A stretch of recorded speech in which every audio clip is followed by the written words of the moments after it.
Assalamualaikum students. In today's lecture, I am going to discuss with you pharmacology of fluoroquinolones.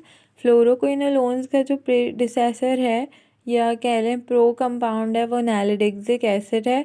फिर इससे जो है further fluoroquinolones जैसे ciprofloxacin है, नॉरफ्लॉक्सासिन। सबसे पहले नॉरफ्लॉक्सासिन आई थी, फिर और अदर सिप्रोफ्लॉक्सासिन, ओफ्लॉक्सासिन, लेवोफ्लॉक्सासिन, स्पारफ्लॉक्सासिन है, मॉक्सीफ्लॉक्सासिन है। ये सारी जनरेशन्स बाय जनरेशन इम्प्रूव होती चली गई। ठीक है, तो अब जो फ्लोरोक्विनोलोन्स हैं उनका मैकेनिज्म ऑफ एक्शन क्या है? ये बैक्टीरियल सेल में एंटर करती हैं पोरिन चैनल्स के थ्रू, और फिर क्या करती हैं कि सेल के अंदर ये सेल रेप्लिकेशन को इनहिबिट करती हैं बाय इनहिबिटिंग डीएनए गायरेज या टोपोआइसोमेरेज एंड टोपोआइसोमेरेज 4। अब ये किस तरह से मैकेनिज्म ऑफ एक्शन प्रोड्यूस करती हैं? एक बैक्टीरिया है, ठीक है, वो उसका जो डीएनए है, डीएनए जो है क्या होता है, एक डबल हेलिक्स स्ट्रक्चर होता है।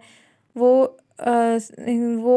मतलब कॉमनली क्या होता है, डीएनए हेलिकेज एक एंजाइम होता है जो उसकी कॉइलिंग को जो है वो ख़त्म करता है, रेप्लिकेशन फोर्क फॉर्म करता है। और फिर उसके बाद क्या होता है, जब ये रेप्लिकेशन फोर्क फॉर्म होता है तो जो बाकी का डीएनए है उसमें सुपर कॉइलिंग होने लगती है, पॉजिटिव सुपर कॉइलिंग जो कि बढ़ती रहती है। जैसे इसकी एग्जांपल आप यूँ ले सकते हैं कि एक रोप लें और उसको अगर आप उसकी कॉइलिंग को रिलीज़ करने की कोशिश करेंगे तो आगे से उसमें जो है वो नॉट्स बनती चली जाएंगी या कॉइलिंग बढ़ती चली जाएगी। तो इसी तरह से अब ये जो सुपर कॉइलिंग हो रही है इसको करेक्ट करने के लिए बैक्टीरियल सेल में एक एंजाइम प्रेजेंट होता है, दैट इज़ डीएनए गायरेज और टोपोआइसोमेरेज 2। अब ये जो टोपोआइसोमेरेज 2 है, डीएनए गायरेज है, इसकी वजह से क्या होता है कि interlink daughter DNA molecules form होते हैं। और उसके बाद एक और एंजाइम होता है टोपोआइसोमेरेज 4। ये इन इंटरलिंक डॉटर सेल को सेपरेटेड डॉटर सेल्स में कन्वर्ट करता है।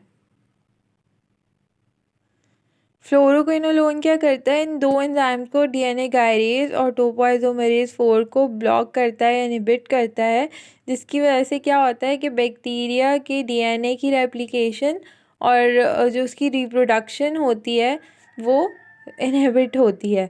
ये जो फ्लोरोक्विनोलोन्स जो है वो बैक्टीरिसाइडल ड्रग्स हैं, बैक्टीरिया को किल करती हैं।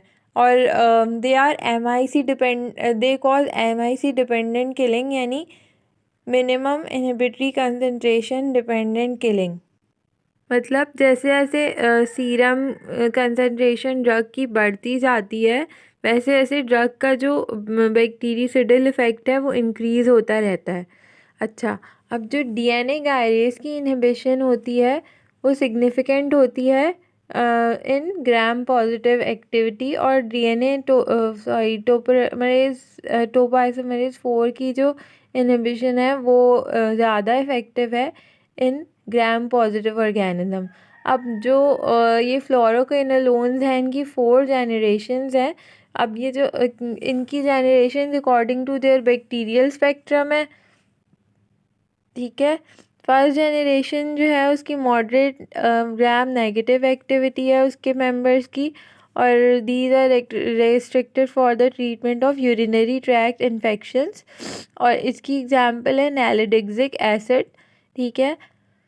सेकेंड जनरेशन फ्लोरोक्विनोलोन्स जो है उनकी ग्राम नेगेटिव एक्सपेंडेड एक्टिविटी है, और उनकी जो है कुछ ग्राम पॉजिटिव ऑर्गेनिजम्स के अगेंस्ट भी एक्टिविटी है, और atypical organisms such as mycoplasma pneumoniae और क्लैमाइडिया निमोनी के अगेंस्ट भी ये एक्टिव हैं। उसके बाद और इनकी एग्जांपल सिप्रोफ्लॉक्सासिन है सेकेंड जनरेशन की।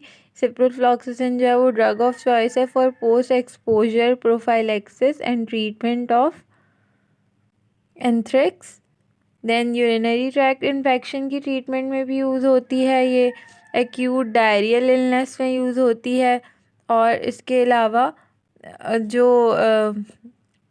एक्यूट डायरियल इलनेस होती है ड्यू टू एंटेरिक पैथोजेंस, सही है।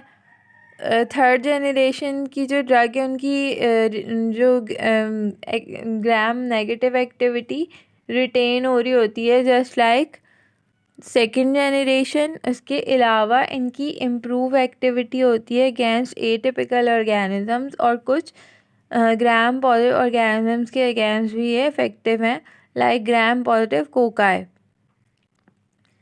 Example is levofloxacin. लीवोफ्लॉक्सिसिन जो है वो सेक्सुअली ट्रांसमिटेड डिजीज़ के अगेंस्ट इफेक्टिव है एक्सेप्ट सिफिलिस। इसके अलावा स्किन इन्फेक्शंस में जो है ये इफ़ेक्टिव है। कम्युनिटी एक्वायर्ड निमोनिया में इफ़ेक्टिव है, नोज़ोकोमियल निमोनिया में इफ़ेक्टिव है और स्ट्रेप्टोकोकल निमोनिया में के जो रेस्पिरेटरी इन्फेक्शन होते हैं उनके अगेंस्ट एक्टिव है। After that fourth generation fluoroquinolones, इनकी जो है ग्राम पॉजिटिव के ऑर्गेनिज्म के अगेंस्ट इम्प्रूव एक्टिविटी होती है। अपना जो ग्राम नेगेटिव एक्टिविटी है उसको मेंटेन कर रही होती हैं, जैसे थर्ड जनरेशन की होती है उसी को मेंटेन कर रही होती हैं। इसके अलावा they also gain anaerobic coverage, इनका एनारोबिक कवरेज भी होता है। इसकी इनकी एग्जाम्पल मॉक्सीफ्लॉक्सिसिन है। मॉक्सीफ्लॉक्सिसिन की जो है मॉक्सीफ्लॉक्सिसिन का बाइलरी एक्सक्रीशन होती है, तो ये यूरिनरी ट्रैक्ट इन्फेक्शन के लिए इफ़ेक्टिव नहीं है क्योंकि यूरिन में कंसंट्रेट नहीं करती। ठीक है। अच्छा, जो इनके एडवर्स इफ़ेक्ट्स हैं, एडवर्स इफ़ेक्ट्स में जीआई अपसेट है, सीएनएस प्रॉब्लम्स हैं, फोटोटॉक्सिसिटी कॉज करती हैं। इसके अलावा ये कनेक्टिव टिश्यू प्रॉब्लम्स कॉज करती हैं, तो इनको अवॉइड करना चाहिए प्रेगनेंसी में, नर्सिंग मदर्स में और उन चिल्ड्रंस में जो कि बिलो 18 ईयर्स होते हैं, क्योंकि ये क्या करती हैं, जो कार्टिलेज होते हैं उनकी डैमेज करती हैं। इसके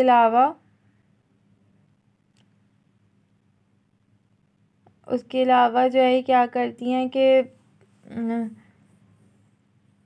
टेंडनाइटिस कॉज करती हैं, यानी टेंडन का रप्चर करवा सकती हैं।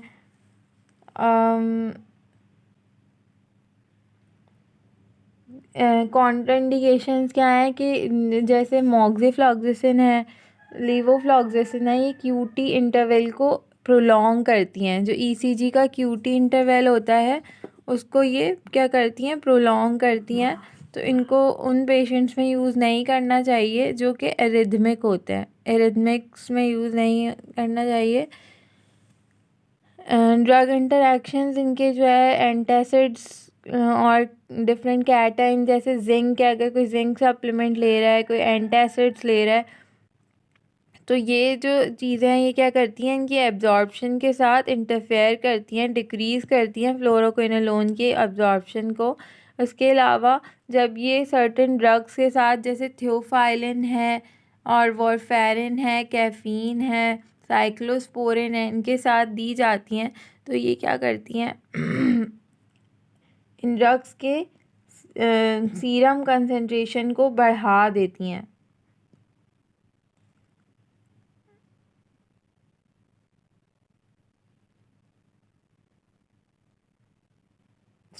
सिप्रोफ्लॉक्सिसिन और ओफ्लॉक्सिसिन जो है वो थियोफाइलिन के सीरम लेवल्स को बढ़ाती हैं। और इसके अलावा जो थर्ड और फोर्थ जनरेशन फ्लोरोक्विनोलोन्स हैं वो जो है वो क्या करती हैं, वॉरफेरिन, कैफ़ीन और साइक्लोस्पोरिन के सीरम लेवल्स को बढ़ा देती हैं जब वो एक साथ दी जाती हैं। So this was all about fluoroquinolones. Hopefully आप लोगों को समझ आ गया। If you have any queries regarding this lecture, you can ask on WhatsApp group. Thank you, class.